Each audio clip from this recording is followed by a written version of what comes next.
Pero yung mga problema mo sa employer, we will guide you, assist you, and To what to do, refer you to the proper channels. The Global Filipino magazine, where we feature inspiring and successful stories of our expats here in the United Arab Emirates, especially here in Abu Dhabi. For this episode, our guest happens to be an engineer. He also has like a PhD in business management, and at the same time a chairman of the Bayanihan Council here in Abu Dhabi, Mr. Renante Abellanosa.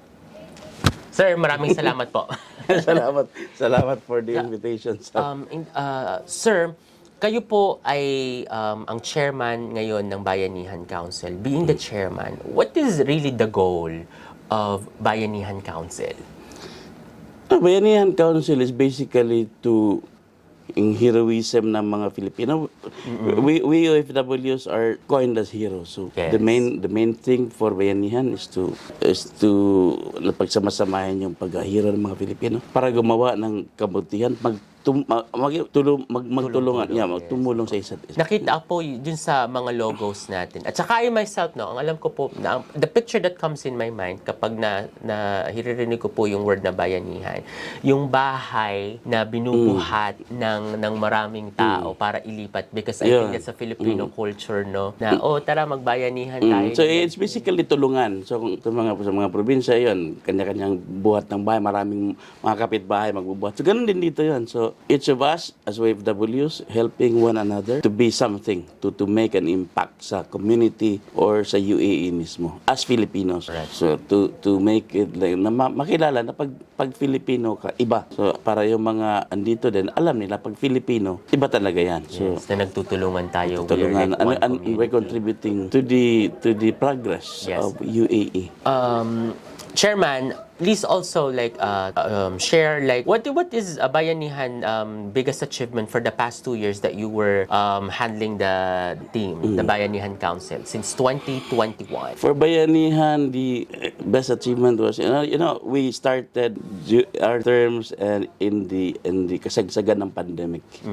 But still we were able to conduct training seminars. We still proceeded with the Independence Day celebrations. Correct. And then after that Independence Day celebrations, we had so many trainings for our fellow Filipinos. And yun, this year we sunod-sunod. We had after nag-lift ng restrictions, we did the Leadership Summit, which ang last niyan was 2018. So we did it again this time, and then followed by the Family Fun Day. And then last December, which was the greatest thing that happened to Filipinos in Abu Dhabi, yung Dakilang Pinoy Awards na finally nagawa na rin natin. Po, nakapagbigay tayo ng parangal doon. Parangal sa mga Pilipino na tumutulong sa kapwa, sa komunidad, sa ibang tao, hindi lang sa Pilipino, kahit ibang lahi tinutulungan nila. Correct. At yung sa mga Pilipino na may mga kakaibang kakayahan. Chairman, doon sa 2 years na yun po nyo, sa tingin nyo, like what else can you give sa Bayanihan Council for the community? Ano pa po yung mga pwede nating magawa? Ano pa po yung mga kaya nating maabot? Well, kung ang pinaka main thing kasi dapat sama-sama, no? So lahat kaya nating abutin. It just so happen na magtatapos niya.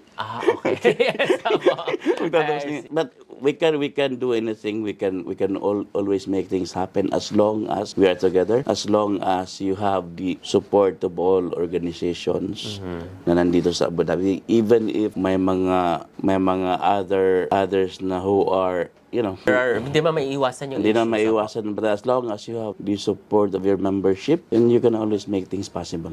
Given that po, no, what is the biggest struggle as a chairman or also like as a community leader? Ano po yung mga naranasan nyo na parang like hold back kayo or naging struggle po para sa inyo personally and as a group? Personally, before kasi wala dito yung pamilya ko, so I have to at least go to the Philippines every 2 or 3 months. So may mga times na wala talaga ako para sa org. Then it just so happened na nagkaroon ng yung COVID, and we were restricted to Correct. So, To travel, to travel, ayun. So ayun, That's personal struggle po. Yeah, personally it was quite a struggle. Wala ka sa, malayo ka sa pamilya. So, may the point na umuwi, hindi ka makauwi. So, ganun. So, I focus more on giving, yun nga, para na rin mag-diversify to training sa mga tao, sa mga, yun. Maganda po yun, no? Kasi talagang ang goal ninyo ay para matulungan yung ating mga OFWs dito, mainly sa Abu Dhabi po, no? Hindi kasi tayo naman nag-abroad, naging OFW to uplift our status. So, andito tayo sa ibang bansa, marami tayong kalaban. Hindi lang sarili natin, hindi pati ibang lahi, and mas marami sila sa atin. So, what is more than kailangan mo i-equip ang sarili mo. So, and some of our fellow kababayans unfortunately do not have the capacity, no? So, we tried to provide them with what they think they need to be at least par with the others. And at the same time, pag ayaw na nilang mag-OFW, pag umuwi sila sa Pilipinas, ready na sila, start their own business. Correct. At least Reintegration program.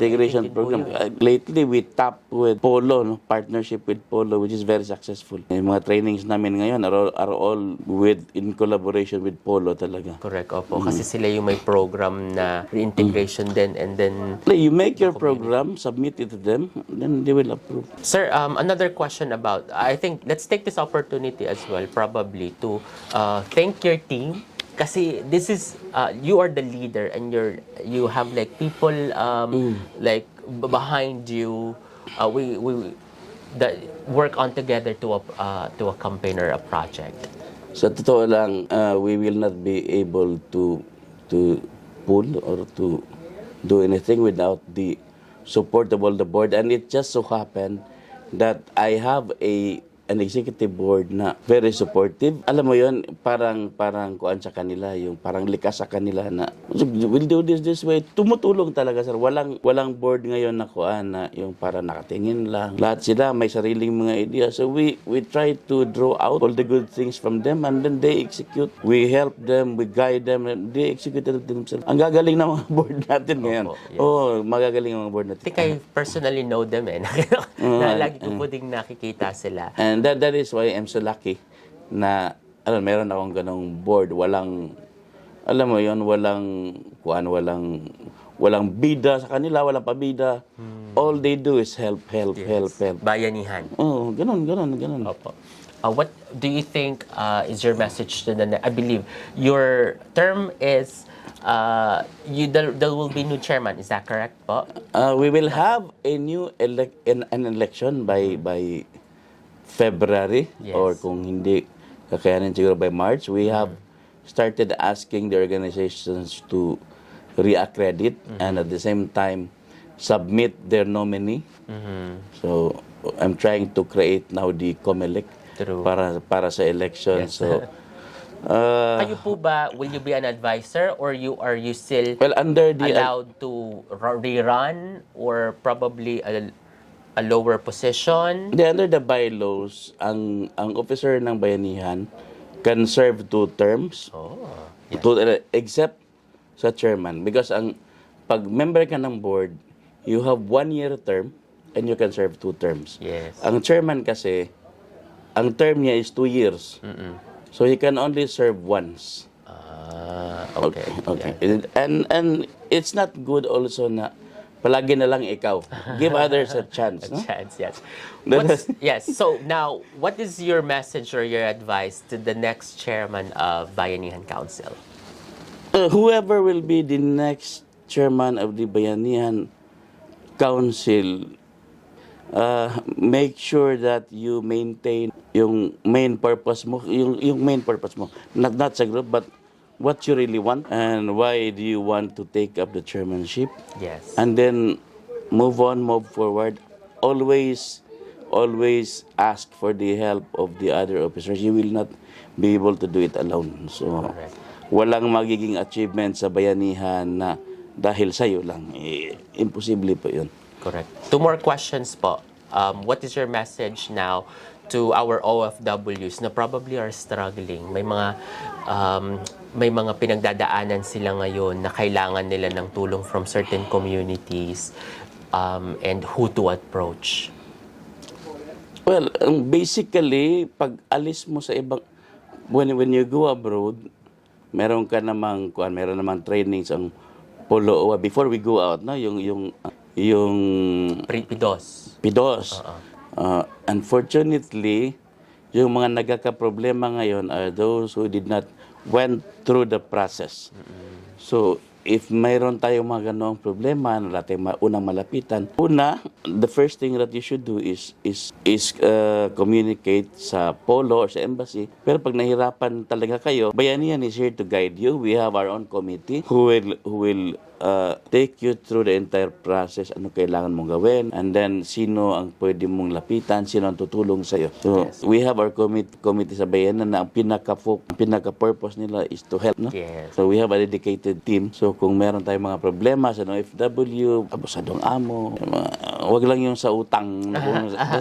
Yung mga, pero yung mga problema mo sa employer, we will guide you, assist you, and refer you to the proper channels. It's really beautiful po. And last question, Chairman, what do you think really is the true essence of being a leader?